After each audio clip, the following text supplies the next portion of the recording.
kind of look naked. I'm not, I swear, I'm wearing a shirt. Hi guys, welcome back to my channel. So today's video is going to be my monthly wrap-up video in which I will share all the books that I read this month and just give you guys just some general thoughts on what I've thought about them.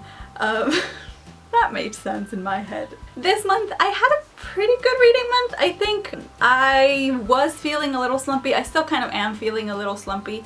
I think it's because I have been reading so much lately. I don't know if any of you guys have this, but for me, like when I read a lot of good books in a row, sometimes it's really emotionally draining for me, which sucks because, you know, I'm reading a lot of great books, but I get so emotionally invested in books sometimes that I actually do feel a little exhausted after reading them, and I've been reading a lot of really great books like this year, honestly. I think I had a pretty good reading month. I definitely didn't read as much as I would have liked, but my TBR has been a little out of control these days. Like, I just expect myself to read way too much that I don't actually get done. So enough rambling, I'm just gonna get started and start telling you guys about the books that I read this month. So the first book that I read this month was The Darkest Minds by Alexandra Bracken.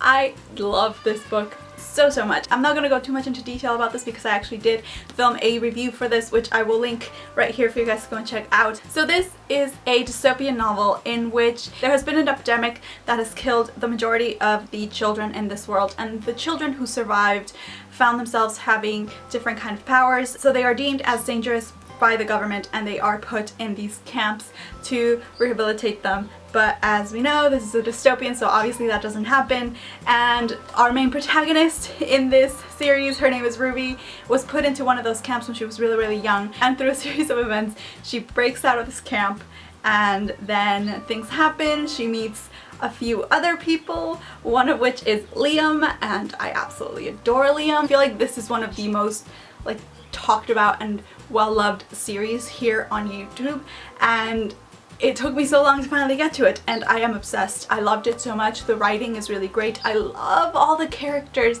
The characters are so fantastic. I highly recommend this if you haven't read it, and again, if you want to hear a little bit more of my in-depth thoughts, you can go check out my review on it. I ended up giving this a 4.5 out of 5 stars because I did have a minor little problem with it towards the end. This is honestly like one of my favorite series now. I really liked it. Really recommend it. That's all I'm gonna say about that. And then after that, I decided to finally read Ignite Me by Tehereh Mafi. This is the third book in the Shatter Me series. I loved it.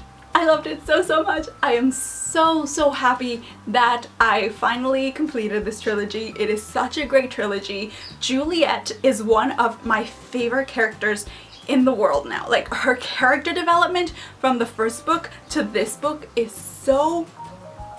I just feel so proud of her. I absolutely adored it. And Warner, I understand. Guys, I understand. I love him. Sorry, Ilse, but I love him. And it's just such a great, fantastic series. If you guys haven't read this, please do. It's so good. Just so good. I gave it 5 out of 5 stars, obviously. And then after that, I decided to finally pick up ANGELFALL by Susan E. Another really well-loved series, I feel like, here on BookTube. It's so good. I really liked it. I also did another full review on this. If you guys are interested, I will leave the link here again. But basically this is a post-apocalyptic angel book in which angels have come down on Earth. The world in a matter of weeks has basically just gone into chaos. Angels are kind of destroying everything. People are struggling to survive. Cities are being destroyed. Like, it's chaos. Like I said in my review, I'm normally not a huge fan of angel books, with the exception of Daughter in Smoke and Bone, but this book, I loved it so much. Penryn is such a great character. Raph is such a great character. There's just so much about this that I really love. It's a really short book. I highly recommend it if you haven't read it already. I gave this a 5 out of 5 stars, and it is now one of my favorites. I'm currently reading World After. I haven't gotten very far into it because I keep getting interrupted by life and friends and things. So I'm hoping to finish it today, but this book Guys, this book is so good. Highly, highly recommend it if you haven't gotten a chance to read it. If you watch my last video, which is my Document Your Life videos, you'll see that I went to the library, and while I was in the library, I decided to browse around the graphic novel section because I was starting to feel a little slumpy, and graphic novels don't take that long to read. But the first one that I picked up, I was just browsing around and I saw that they had Adventure Time comics. And I am like a big Adventure Time fan. Like, I don't watch it all the time, but it is one of those shows that, like, if it's on TV, I'm gonna sit around and watch it, and I really, really like it.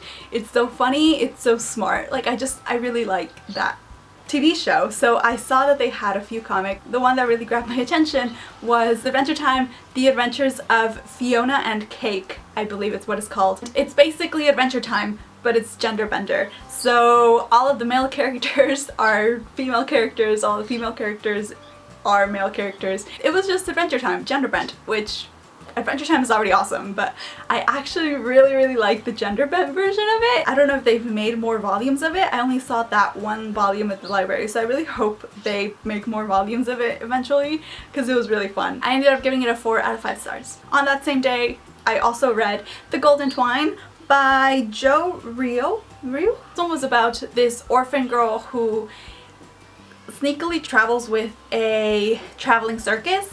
She unknowingly takes something valuable from a cat monster. I forget what the actual name of it that they called it in the novel. I really, really liked it. I ended up giving it a 4 stars. It's really difficult to explain what it's about because I feel like a lot of it is kind of set up for the rest of the series, which is the reason why I actually ended up giving it like 4 out of 5 stars instead of 5 stars, because I really, really did like it, particularly towards the end, but I do feel like a lot of it was set up for the rest of the series, which I completely don't mind at all. And then after that, I decided to finally pick up The Wrath and the Dawn by Renee Ahdieh, I believe that's how you pronounce her last name. I feel like everybody on BookTube has read this book this month.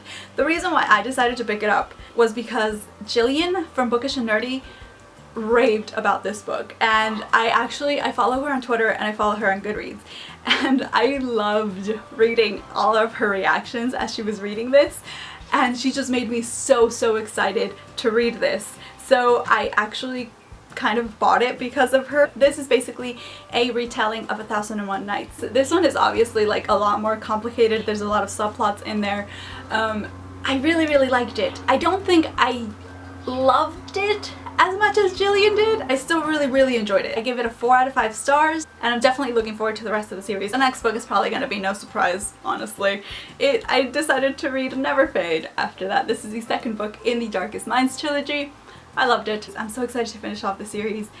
I want to see what happens. I also really like Ruby's character development. Like, I really like where her story arc is going. I like how she has progressed as a character and kind of how she's coming into her own. The characters, guys, new characters were introduced in this.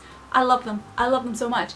Every character that is introduced, well, maybe not every character, because there are some evil. Well, see, even the evil characters are interesting. Like, I don't particularly like them, but they're interesting. I decided to read the first volume in the CARDCAPTOR SAKURA thing. I got this from the library. This is a bind-up of the first 3 mangas, I'm gonna say. But I read the first one. This series is a favorite of mine, like from way back in the day. I don't think I like this quite as much as Sailor Moon. Tuxedo Mask was like my first crush when I was growing up. I love this series so much.